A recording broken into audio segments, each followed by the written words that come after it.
টেনে দিয়েছে। ছোটবেলা থেকে স্কুলে গিয়ে আমাদের সকলকেই আগে জনগণ মন গানটি গাইতে হয়। কি জন্য অর্থাৎ কেন গানটি গাইব, আস্তে আস্তে এই প্রশ্ন কিন্তু সবার মনেই জানে। কিন্তু যখন আমরা আস্তে আস্তে জানলাম গানটির মাহাত্ম্য, গানটির গুরুত্ব, তখন জানলাম যে গানটি আসলে আমাদের জাতীয় সঙ্গীত, যেটি রচনা করেছিলেন রবীন্দ্রনাথ ঠাকুর 11 ডিসেম্বর 1911 সালে। জনগণ মন এই গানটির প্রাধান্য, গুরুত্ব এবং পিছনে থাকা ইতিহাসটি আমাদের চতুর্থ উপস্থাপন, যেটি আমাদের মঞ্চে উপস্থাপন করতে আমি ডেকে নেব বিভাগীয় দুজন দিদিভাই মধুরিমা চক্রবর্তী এবং চন্দ্রানী ঘোষ। মঞ্চে আসার জন্য আহ্বান জানাচ্ছি তাদের দুজনকে।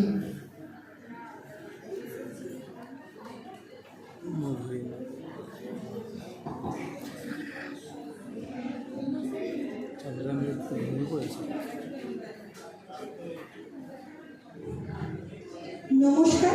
মঞ্চে উপবিষ্ট আজকের চেয়ারপারসন এবং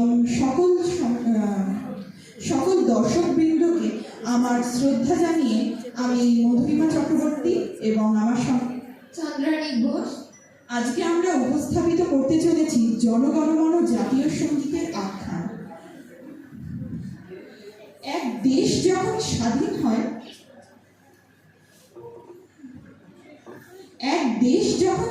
হয়, তখন সে নিজের এক পরিচয় গড়ে তোলার চেষ্টা করে।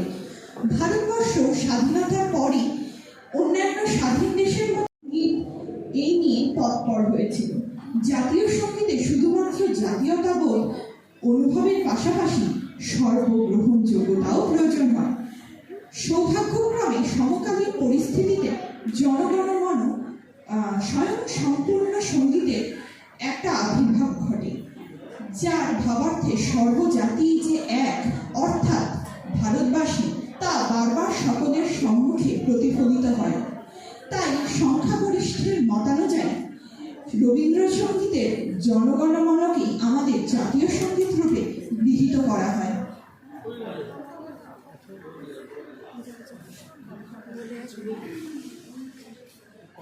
জনগণমন অধিনায়ক জয় হে। কবিগুরু রবীন্দ্রনাথের রচিত ভারত ভাগ্য বিধাতা কবিতাটির 5টি স্তবকের প্রথম স্তবকটি জাতীয় সঙ্গীত রূপে গাওয়া হয়ে থাকে। কবিগুরু এটি 1911 সালে রচনা করেন এবং 27 ডিসেম্বর কলকাতার জাতীয় কংগ্রেসের 26তম বার্ষিক অধিবেশনে সমবেত কণ্ঠে গানটি গাওয়া হয়। কবি এই গানটির ইংরেজির অনুবাদ রচনা করলে এর স্বরলিপিটি কাজিন্স পত্নী মার্গারেট রচনা করেন, যা আজও বেসান্ত কলেজের লাইব্রেরিতে ফ্রেমবন্দি অবস্থায় প্রদর্শিত হয়। 1937 সালে নেতাজি সুভাষচন্দ্র বসুই প্রথম এই গানটিকে জাতীয় সঙ্গীত হিসেবে প্রস্তাব রাখেন। 1943 সালে আজাদ হিন্দ ফৌজ গঠনের কথা ঘোষণার দিনই জনগণমন সঙ্গীতটি জাতীয় সঙ্গীত হিসেবে গাওয়া হয়েছিল। ওই বছরের 25শে আগস্ট নেতাজি আনুষ্ঠানিকভাবে আজাদ হিন্দ ফৌজের সেনাপতির পদ গ্রহণ করেন। পরবর্তী 1943 সালের 21শে অক্টোবর নেতাজি সিঙ্গাপুরে আরজি হুকুমত এ হিন্দ প্রতিষ্ঠা করেন। সেই দিনও জনগণমন সঙ্গীতটি গাওয়া হয়েছিল, যা সর্বত্রই প্রশংসিত হয়। 1947 সালের আমেরিকার নিউ ইয়র্ক শহরে আয়োজিত জাতিসংঘের সভায় এই গানটি চাওয়া হলে ভারতীয় প্রতিনিধির কথায় জনগণমন রেকর্ড করে পাঠানো হয় এবং সেখানের অর্কেস্ট্রারে বাজানো হয়। তখন দেশি বিদেশি সকলের কাছে এই গানটি প্রশংসা লাভ করে। পরবর্তীতে এই গানের জন্য বিভিন্ন দেশ থেকে প্রশংসা বার্তা ও অভিনন্দন আসতে থাকে। শেষ পর্যন্ত করেছিলেন 1911 সালের 27 December Rabindranath the morning song of India এর শীর্ষক হিসেবে জনগণমন কম্পোজ করেন। অন্যদিকে পণ্ডিত রামানুজ দত্ত চৌধুরী পঞ্চম জর্জকে ভারতে স্বাগত জানাতে বাদশাহ হামারা গানটি গেয়েছিলেন। তবে তিনি ততটা পরিচিত না হওয়ায় ব্রিটিশ পত্রিকা দ্য ইংলিশম্যান 1911 সালের 28 ডিসেম্বর এই সংবাদ প্রকাশ করে যে রবীন্দ্রনাথ এই সঙ্গীতটি পঞ্চম জর্জকে সম্মান জানিয়ে রচনা করেছেন। তবে বাংলা সংবাদ মাধ্যমও নীরব ছিল না। তারা দাবি জানায় যে রবীন্দ্রনাথ ভারত ভাগ্য ভারতবাসীর অন্তরাত্মা ঈশ্বরকে উদ্দেশ্য করে। ইংরেজ পত্রিকা রবীন্দ্রনাথের জনপ্রিয়তার সুযোগ নিয়ে তার নামকে ব্যবহার করেছে তাদের শাসককে সর্বশিরার সম্মান দেওয়ার উদ্দেশ্যে। পরবর্তীতে রবীন্দ্রনাথ 1913 সালে নোবেল পুরস্কার জেতেন এবং 1915 সালে পঞ্চম জর্জের কাছ থেকে হাসি মুখে পুরস্কার এবং নাইট উপাধি গ্রহণ করেন, যা অধিকাংশ ব্যক্তি ভালো চোখে দেখেননি। যেখানে সুভাষচন্দ্র বসু দেশকে স্বাধীন করার উদ্দেশ্যে আপ্রাণ চেষ্টা চালাচ্ছিলেন, সেই সময় রবীন্দ্রনাথের সাথে বিদেশি শাসকের এমন মধুরতা সন্দেহ সৃষ্টি করছিল। তবে সমস্ত সন্দেহ ও জল্পনায় ধীরে ধীরে মিটতে থাকে। 1919 সালের জালিয়ানওয়ালাবাগের হত্যাকাণ্ডের প্রতিবাদ জানিয়ে নাইট উপাধি তিনি প্রত্যাখ্যান করেন। এরপরেই জল্পনা অবসান ঘটায় 1937 সালের বিশ্বভারতীয় প্রাক্তনী পুলিন বিহারীর সেনকে লেখা কবির চিঠিটি। সেই চিঠি থেকে জানা যায় রবীন্দ্রনাথ একজন বন্ধু পঞ্চম জর্জকে দেশে স্বাগতম জানানোর জন্য তাকে এই কবিতাটি লেখার জন্য বাধ্য করতে চেয়েছিলেন। রচনার এতে কবি বিস্ময় প্রকাশ করেন এবং ভারত ভাগ্যবিধাতা কবিতাটি রচনা করেন। তিনি চিঠিতে পুলিন বিহারীকে এও জানিয়েছেন তিনি এই কবিতাটি রচনা করেন কোনো ব্রিটিশ সরকারকে স্বাগতম জানানোর জন্য নয়, তিনি এই রচনাটি করেছিলেন স্বয়ং ঈশ্বরের জন্য। ধন্যবাদ। জাতীয় সঙ্গীতের আখ্যান সম্পর্কে তো আমরা অনেক কিছু জানলাম, তাহলে চলুন এবার একটু ঠাকুরবাড়িটা ঘুরে আসি, দেখে আসা যায় ঠাকুরবাড়ির হেসেলটা ঠিক কীরকম। শতাব্দী প্রাচীন ঠাকুরবাড়ির হেসেলে এমন কি ছিল যা বাঙালিকে চমকে দিতে পারে? টপিক: ঠাকুরবাড়ির রান্না ও নারী। এবং পেপার প্রেজেন্টারদের ডেকে নেব অরুণা খাতুন এবং বিশ্বজিৎ খাতুন। আমরা ইতিহাস বিভাগের চতুর্থ পার্বিকের ছাত্রী উপস্থিত সকল শিক্ষক শিক্ষিকাকে আমরা প্রণাম জানাচ্ছি এবং ছোটদের আমাদের অনেক ভালোবাসা। আজ আমাদের বিভাগ থেকে যে আলোচনা চক্রের আয়োজন করা হয়েছে তা হলো জয়তব বিচিত্র আনন্দ। তার প্রেক্ষিতে এখানে আজকে আমাদের বিষয় হলো ঠাকুরবাড়ির রান্নাবান্না ও নারী। 19বিংশ শতকে বাংলার নবজাগরণের অন্যতম কেন্দ্রীয় স্থল জোড়াসাঁকো ঠাকুরবাড়ি, এ কথা আমাদের সকলেরই জানা। দ্বারকানাথ ঠাকুর, রবীন্দ্রনাথ ঠাকুর, দেবেন্দ্রনাথ ঠাকুর, এমনকি হেমেন্দ্রনাথ ঠাকুরের প্রবাদ প্রতিমত্ত সব চরিত্রে মহিমান্বিত করেছে ঠাকুরবাড়ি তথা বাংলার মাটিকে। কিন্তু ঠাকুরবাড়ির নারীরাও পরিবর্তনশীল সমাজ ও সংস্কৃতিতে সমানভাবে এগিয়ে গেছে। স্বর্ণকুমারী দেবী, সরলা দেবী, ইন্দিরার কথা জানে না এবং জানে না এরকম অনেক মানুষ বাঙালি নেই। কিন্তু ঠাকুরবাড়ি নবজাগরণের অবদানের ঐতিহাসিক চর্চার অনেক সময় বাদ চলে গেছে ঠাকুরবাড়ির অন্দরমহলের কথায়। আজকে আমাদের আলোচনা ঠাকুরবাড়ির অন্দরমহলই। এমনই এক অবদানকে তুলে ধরা হয়েছে যা আজও আমাদের প্রাত্যহিক তার জীবন যাপনের বিশেষভাবে প্রভাব ফেলেছে।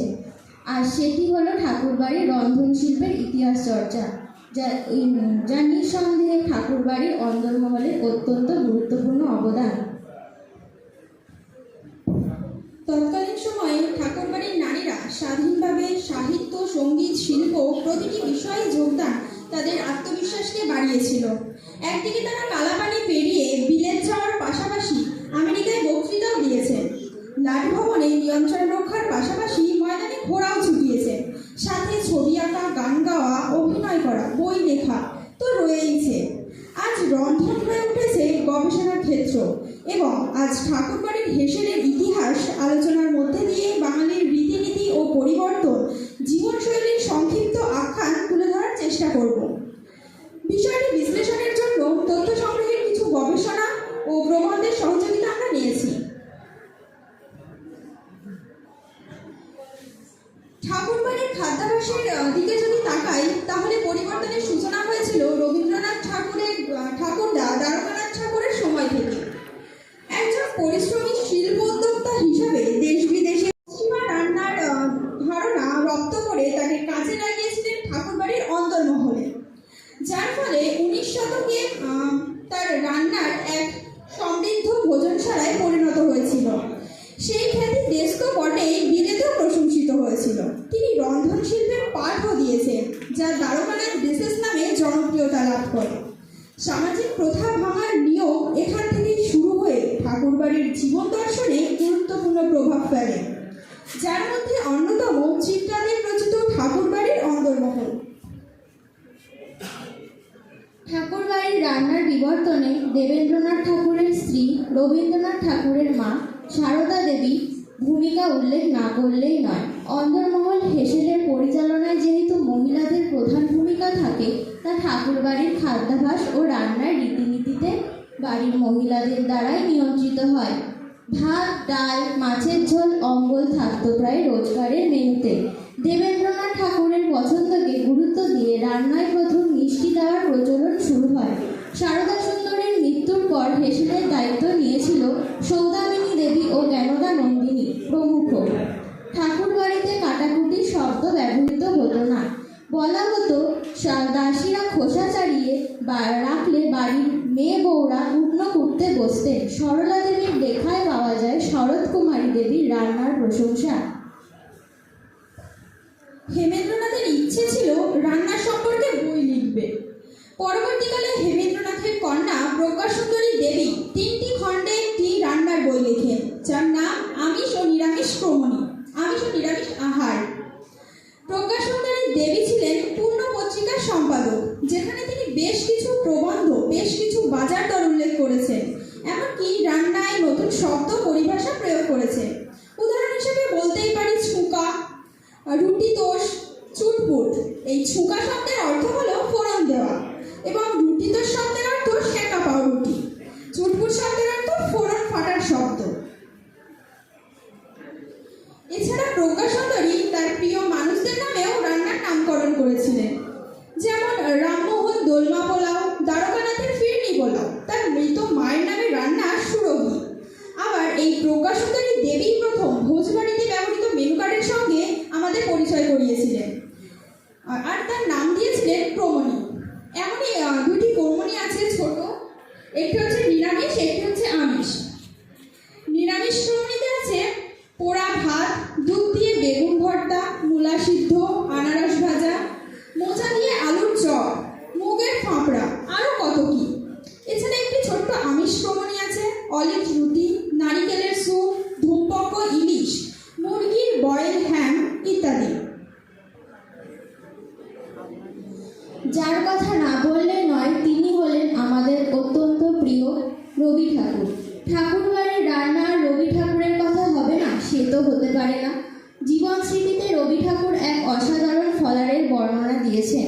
সেই ফলারটি হলো, আমসত্ত্ব দুধে ফেলি তাহাতেই কদলি দুলি, সন্দেশ মাখিয়া দিয়া তাতে হাপুস ফুপুস শব্দ চারিদিক, নিস্তব্ধ পিপিয়া কাঁদিয়া যায় পাতে।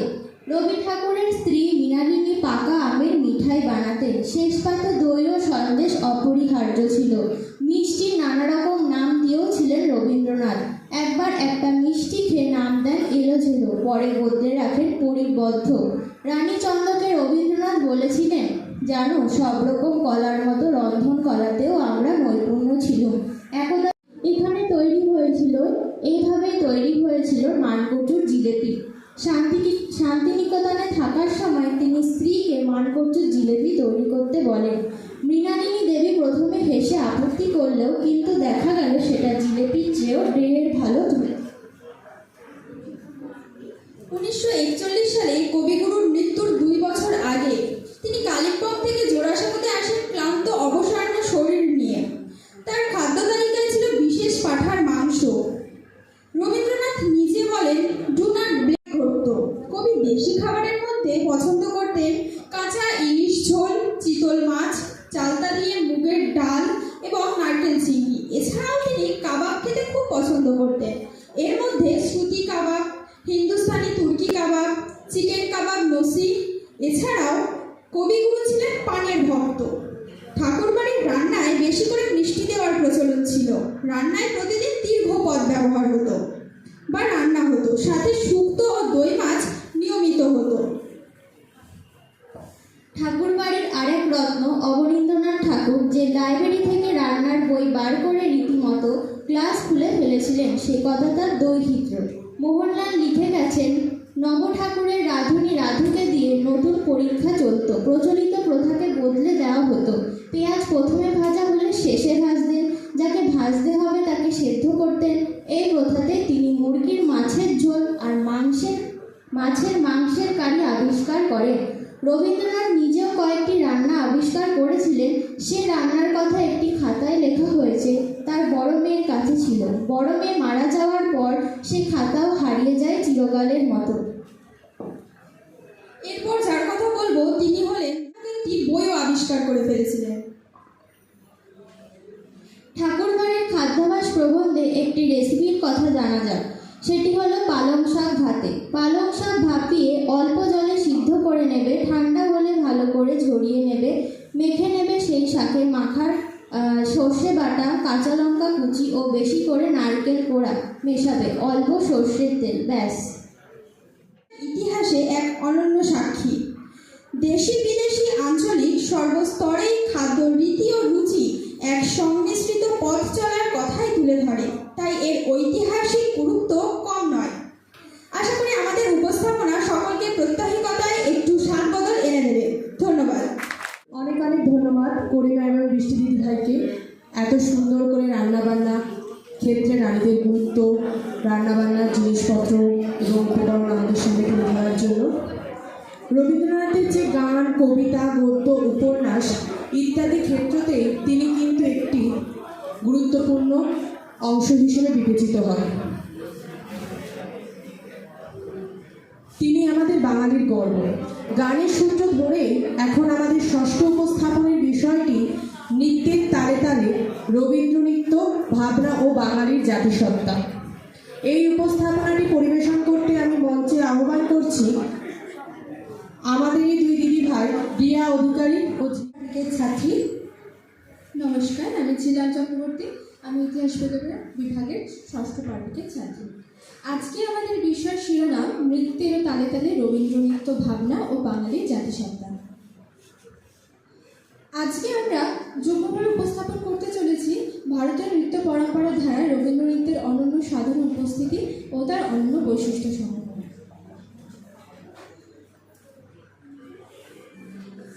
আমাদের উপবেশনায় শুধুমাত্র গতানুগতিক তাত্ত্বিক উপস্থাপনায় নয়, রবীন্দ্র নৃত্যের বিশেষত্বকে খুবই সংক্ষিপ্তভাবে হলেও হাতে কলমে প্রকাশ করার জন্য আমরা এই মঞ্চকে বেছে নিয়েছি। যদি ভারতীয় নৃত্যের ইতিহাস দেখি তাহলে দেখব সঙ্গীতের মতো নৃত্যেরও প্রাচীনত্বের হদিশ ইতিহাসগতভাবে খুঁজে পাওয়া প্রায় অসাধ্য। তাই পুরাণের আশ্রয় নিয়ে বলতে হয় ভারতীয় নৃত্যের আদিগুরু মহাদেব। মহাদেবের ডোমরে যে ধ্বনি ও ছন্দের অনুরণন সঞ্চারিত হয়েছিল তার সাথে দেহ ছন্দের সংযুক্তি রূপ পেল নৃত্যে। ভারতীয় নৃত্যের ক্রমবিকাশের ইতিহাসকে যদি একটু ছুঁয়ে যায় তাহলে সেখানে দেখি প্রাক-বৈদিক যুগের নৃত্যরত নারী মূর্তি পাওয়া গেছে সিন্ধু সভ্যতায়। বৈদিক যুগে নানা উৎসবে, বৃষ্টির কামনার যোগ্য অনুষ্ঠানে নৃত্যের উল্লেখ আছে। যেমন কঠ উপনিষদে যম ও নচিকেতার সংবাদে নৃত্যের উল্লেখ পাওয়া যায়। বৈদিকোত্তর যুগে মহাকবি কালিদাসের রচনায় বাদশায়নের কামসূত্র প্রভৃতি সাহিত্যিক উপাদানের পাশাপাশি বিভিন্ন মন্দিরের গাত্রে প্রাপ্ত নৃত্যরত নারী ও পুরুষ মূর্তির অজস্র নিদর্শন ভারতীয় নৃত্যকলার বিকাশকে তুলে ধরে। মধ্যযুগে ও আধুনিক যুগেও এই নৃত্যধারা বজায় ছিল। জন্ম নিয়েছিল ভারতনাট্যম, কথাকলি, কত্থক, মণিপুরী, ওড়িশি, কুচিপুড়ি প্রভৃতি। এই নৃত্যশৈলীর পাশাপাশি চর্চা চলেছিল বিভিন্ন লোকনৃত্যের, যার মধ্যে অঞ্চল বিশেষে রায়বেশে, ঝুমুরা যায়।